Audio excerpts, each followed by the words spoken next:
Alright, now welcome back to Shallow Hooker Fishing. My name is Rich Maxwell, and in this video I'm performing the 100-hour / 300-hour service. I'm going to show you how I replaced the water pump impeller in the lower unit.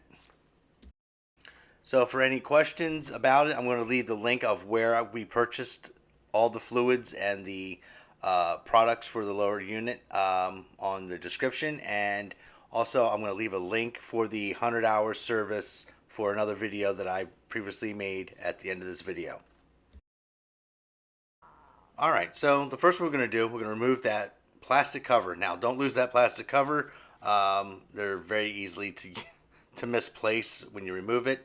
We're going to go ahead, the first thing I'm going to do is remove this zinc. So it is a 1/2 inch head bolt on there. So I like to use a 6-point thin socket, possibly a deep socket with an extension.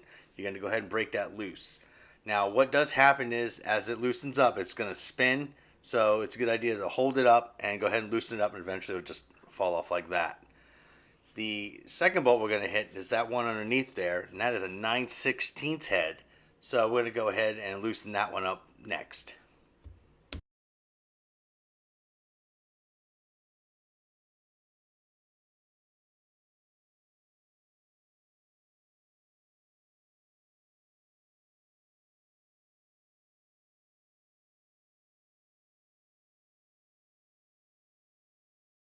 Alright, so the next 4 bolts are 3/4 inch. I would prefer to use a box wrench than an open end wrench.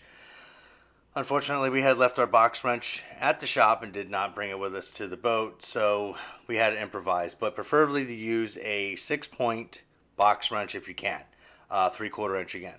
So what we want to do is we're going to loosen up the ones that are in the middle because they will not come completely off. They'll actually hit the cavitation plate there. So remove the 2 front ones and then go ahead and loosen the middle ones just on maybe the last 2 or 3 threads. And the reason why we do that is just in case if the lower unit decides to drop, it doesn't drop and fall on our foot. So the other thing that we also are looking at is we're going to see a lot of corrosion. So we're going to have to kind of handle the lower unit in this manner here, and we're going to shake it up, and eventually what happens is the lower unit will drop. So if you are the unlucky ones where the lower unit does not drop, I don't recommend to use a screwdriver to pry between the cavitation plate and the adapter housing. If you can, you're going to have to use some kind of plastic wedge. Like in some cases, you're going to build up a lot of corrosion around the studs. So be gentle with it. It's just aluminum. You can crack the case. So plastic wedges if you can. So the next we're going to do, we're going to go ahead and it'll drop. There's nothing holding anything together on this lower unit. There's no speedometer tube or anything like that. So as soon as we drop the lower unit, everything comes off as one unit. Alright, so the next thing we're going to do, we're going to do an inspection. We're going to make sure that this plastic guide is still up there. We're going to make sure that the water pickup tube is still stuck into the lower power head, and then we're also going to inspect the area of where the water pump is. So we have this plastic adapter. Just look at which way you're pulling it off. This is the first time we're doing the water pump on this lower unit, so we're just paying attention to how everything is coming apart. So next we're going to do, we're going to remove this upper grommet that goes onto the case. These are the things that you can just go ahead and toss. They come with the new kit that we purchased. And then you're going to very easily and carefully remove the bolts. Now they're 10mm heads, and they did come out for us very easily, but in some cases they are corroded in place. So please take your time. You may have to use a little bit of heat. You might have to use a little love. Use a little PB blaster to take the bolts out. So the next, we used the 2 screwdrivers and we pop the upper housing off. It comes right off. Now in our kit, we purchased a new housing. Not necessarily you have to buy a new housing, but if you did overheat your engine at some time, or you ran aground sometime, yes, you want to replace that housing. The next thing we're going to do is we're going to go ahead and remove the impeller. And we do inspect the impeller. Now, please look at the impeller of which way it came off. there is a top and there is a bottom. So be aware of that. The top side actually has a set of notches. The next thing we're going to do, we're going to go ahead and remove the keyway, now which is replaced in the new kit. And the next thing we're going to do, we're going to remove the water pump housing plate and the gaskets. Now, we're lucky this all came off in one shot. And the next thing we're going to do, we're just going to inspect everything.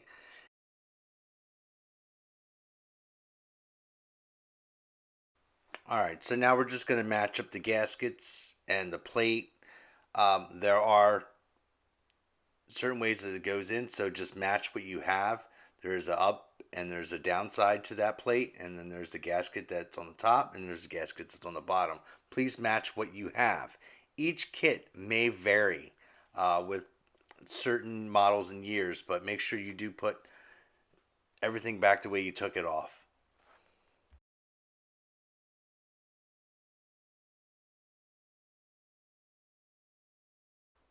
So you can even see here, as somebody that does this every day for a living, even I have to go back and always make sure that I'm putting that gasket back on the right way, because for the amount of different type of loader units that I'm doing, there's always a difference between each year and each model. So like I said, again, make sure that everything goes back the way it should.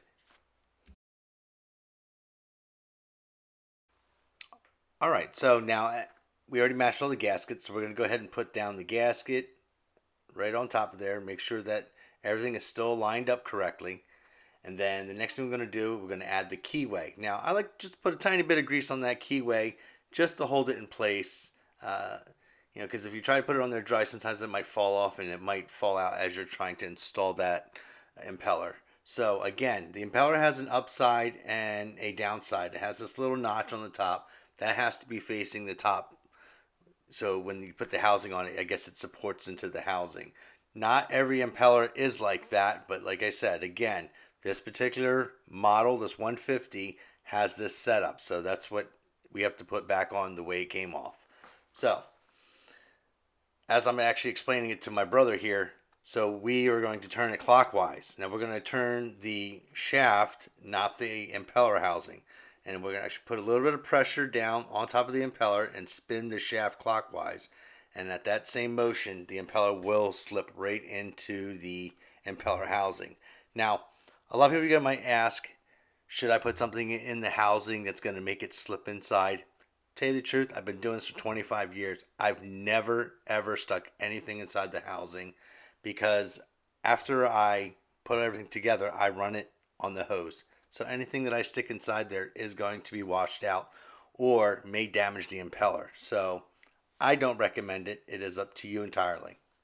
So we're just going to line all the gaskets up, make sure everything is aligned, because things kind of get jostled around. So again, I throw a tiny bit of grease on it. Now, I'm going to say this sparingly.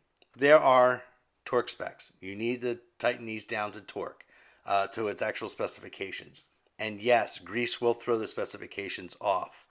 But the argument is, I want to be able to remove these bolts in 2 years from now. And if you don't stick any grease on there, or you don't stick anything in there to prevent that, you will not remove those bolts and you will be drilling it out. So in my case, I will take the chance on having a pound or a couple inch pounds off on that torque specifications, just so I know I can get that bolt out. So, like I said, torque down the specs.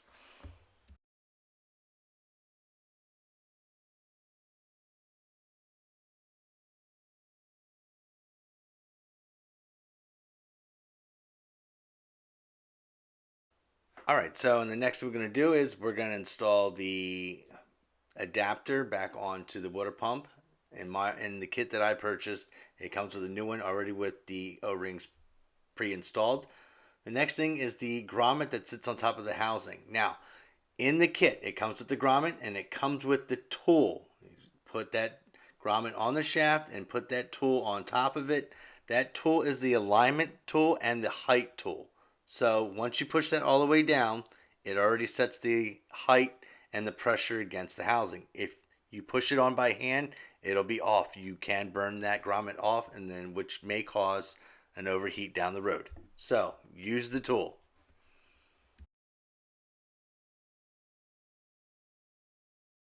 Okay, so now we're prepping the stage to get the lower unit back in there. So we want to make sure that the lower unit is in neutral. We want to make sure that the shifter on the helm is in neutral. So to do that, you can turn the prop shaft, and if you don't feel it engaging the clutches in both directions or any kind of clicking, that means you are in neutral. Now, if you are locked and you're trying to turn the shaft, you need to actually rotate the shift shaft clockwise or counterclockwise to get it into neutral. This might take a little bit of practice.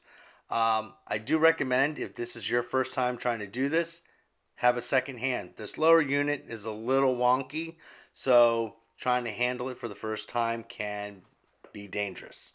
So once you have everything aligned in there, as you can see in the video, you go ahead and install it. Do not jam it in there.